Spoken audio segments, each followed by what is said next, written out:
Assalamualaikum warahmatullahi wabarakatuh. Di sini saya akan menjelaskan kasus distokia fetalis 9.1 dengan situs longitudinal anterior, posisi dorsopubis dengan habitus normal. Situs longitudinal anterior maksudnya adalah sumbu longitudinal atau sumbu memanjang dari fetus menghadap ke saluran kelahiran, atau bagian anterior dari fetus menghadap ke saluran kelahiran, jadi fetus keluarnya maju. Untuk posisinya dorsopubis, yakni bagian dorsal atau punggung dari fetus menghadap ke os pubis dari induk.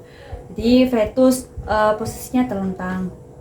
Untuk habitusnya normal, yakni bagian frontal, leher, dan kaki depan dari fetus sudah berada di pelvis inlet. Untuk hambatannya, yang pertama, bagian frontalis dari fetus terhalang oleh os pubis dari induk.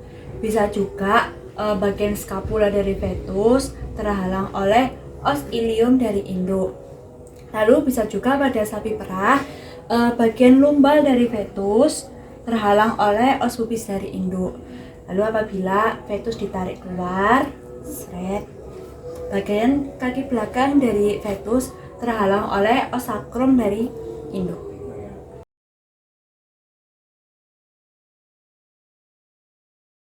Untuk penanganan kasus ini dilakukan dengan cara jembatan. Tidak disarankan penanganan kasus ini dilakukan dengan cara rotasi karena dapat mengakibatkan torsio uteri. Torsio uteri juga bisa terjadi karena oversize dari fetus dan juga cairan amnion yang habis. Untuk penanganan pertama, yaitu dengan cara memfiksasi bagian frontalis atau kepala dari fetus dan kedua kaki depan fetus.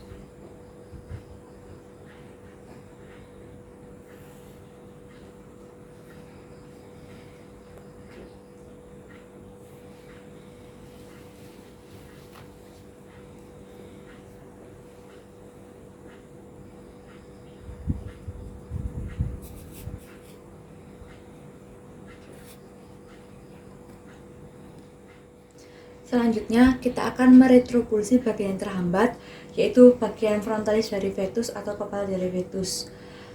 Dengan cara tangan kita masuk ke dalam, kemudian melakukan 3 gerakan yang bertujuan untuk mereposisi bagian organ dari fetus. Di tangan kita masuk ke dalam, menyusup di bawah dari fetus, lalu tangan kita menjadi jembatan di depan os pubis dari induk, dan tangan kita menjadi penyangga fetus apabila fetus ditarik. Kemudian traksi fetus ke caudodorsal. Apabila dalam pentraksian fetus ke caudodorsal bagian dari sakrum fetus mengalami hambatan oleh os pubis dari induk, kita akan melakukan retropulsi kembali, yaitu dengan cara tangan kita masuk ke dalam, menyusup di bawah fetus, lalu kita akan meretropulsi dan mentraksi kembali fetus ke arah caudodorsal.